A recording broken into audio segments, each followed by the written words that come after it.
Thanks for watching. Don't forget to like, comment, share and subscribe to Mufti Tariq Masood, famous scholar.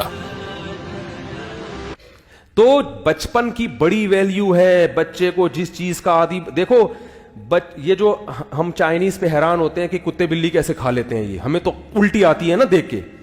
گورے کو بھی الٹی آتی ہے, گورا بھی کتا بلی نہیں کھا سکتا. گورا چائنیز کی چیزیں دیکھ کے حیران ہوتا ہے, یار یہ کیسے کھاتے ہو تم لوگ, یہ لال بیگ کیسے کھا لیتے ہو. تو چائنیز کیوں کھاتے ہیں؟ بچوں کو بچپن سے کھلا دیا. تو اب بچے کو لال بیگ نہیں ملے گا تو مر جائے گا ٹینشن سے. اس کو بلی کتا چاہیے بچے کو.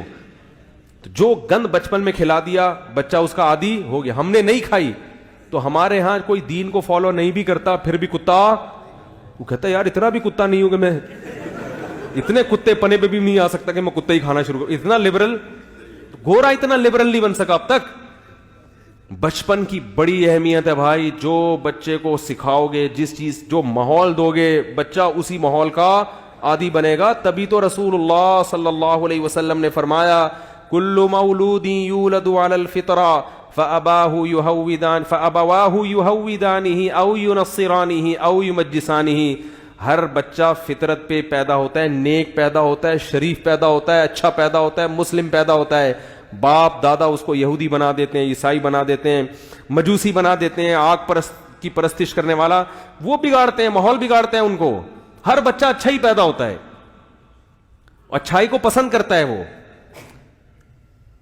اب ہم نے بچیوں کو مختصر لباس پہنا دیے تو ان کی مزاج میں حیا نکل گئی. اور یاد رکھو اولاد کے دل سے اگر حیا نکل جائے تو پھر ابا اماں کی نہیں سنتے. وہ حیا ہی تو ہے جو انسان کو روکتی ہے, غیرت روکتی ہے. میرا باپ ہے, یہ میری ماں ہے, اس کے سامنے میں کیسے اونچی آواز سے بات کروں.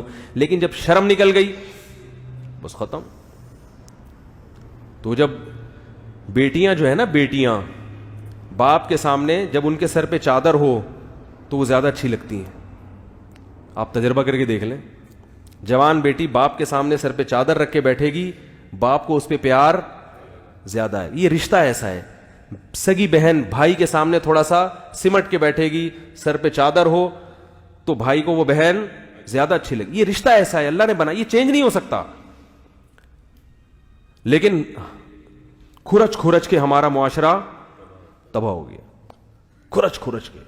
اب نتیجہ کیا نکل رہا ہے کہ بہن کی جو ڈریسنگ ہے بھائی کے سامنے وہ اتنی معذرت, اتنی بےہودہ ہوتی ہے کہ حیا کا جو ایک وہ تھا عنصر وہ کیا ہو گیا, ختم. جب وہ ختم تو پھر وہ جو ایک تقدس تھا نا رشتے کا کہ یہ میری بہن ہے, میں نے اس کے لیے جان دینی ہے اور اس کا میں نے خیال کرنا ہے, اور یہ میرا بھائی ہے, اس سے میں نے نظر یعنی تھوڑا سا اس کے سامنے میں نے حیا کی لاج رکھنی ہے, کوئی ایسی حرکت نہیں کرنی جو معاشرے میں بری سمجھی جاتی ہو. تو یہ سب چیزیں حیا ختم ہونے سے ختم. تو نہ وہ بہن بھائی کی عزت کرے گی, نہ بھائی بہن کی عزت کرے گا. تو تڑاک سے باتیں, وہ ادھر جا رہی ہے, پرس لڑ گیا, میں جا رہی ہوں, صحیح ہے نا, میں کسی سے پوچھ کے کچھ بھی نہیں کرتی, تو روک سکتا ہے روک لے. وہ کہتے ہیں تم جا رہی ہو تو میں بھی جا رہا ہوں. وہ ادھر انجوائے, وہ معذرت, جو ہو رہا ہے وہ اللہ بچائے ہم سب کو. سارا کلچر کیا کر دیا, تباہ کر دیا, برباد کر دیا. تو میرے بھائی اللہ نے کہا ہے کہ میں نے تمہیں پیدا کر کے چھوڑ نہیں دیا کہ تم جو مرضی کرتے رہو. وہ جو میں نے آیت پڑھی نا, اللہ نے فرمایا تمتعوا, مزے اڑا لو, اڑا لو مزے, جو کرنا ہے کر لو. فإن مصيركم إلى النار, آنا کہاں ہے, جہنم کی آگ کی. چھوڑوں گا نہیں میں. دنیا میں کوئی قانون ایسا نہیں ہے کہ آپ قانون کی دھجیاں اڑاتے رہیں اور حکومت آپ کو چھوڑتی رہے. اگر حکومت چھوڑتی ہے تو وہ کرپٹ حکومت ہے, جبکہ اللہ عدل کرنے والا بادشاہ ہے. اللہ نے قرآن میں کہہ دیا ام نجعل المتقین کالفجار, کیا ایسا ممکن ہے کہ جو تقوی والی زندگی اختیار کرتے ہیں ان کو اور جو تقوی والی زندگی اختیار نہیں کرتے دونوں کو ایک جیسا ٹھکانہ دے دوں؟ کیا یہ ممکن ہے؟ یعنی اللہ پر تو یہ الزام ہوگا نا. ایک عورت پردہ کر رہی ہے, حیا کے مطابق زندگی گزار رہی ہے, اپنے شوہر سے وفا کر رہی ہے, اس کے حقوق ادا کر رہی ہے, بچوں کی تربیت کر رہی ہے, وقت پہ نماز پڑھ رہی ہے, جو بھی اللہ نے اس کو حکام دیے اس کو فالو کر رہی ہے. ایک مرد ہے, وہ چہرہ بھی نبی صلی اللہ علیہ وسلم کی صورت کے مطابق رکھتا ہے, وہ رشوت سے بھی بچتا ہے, وہ اپنے گھر والوں کے حقوق بھی ادا کر رہا ہے, وہ والدین کی ذمہ داریاں بھی پوری کر رہا ہے وہ جھوٹ سے بھی بچتا ہے.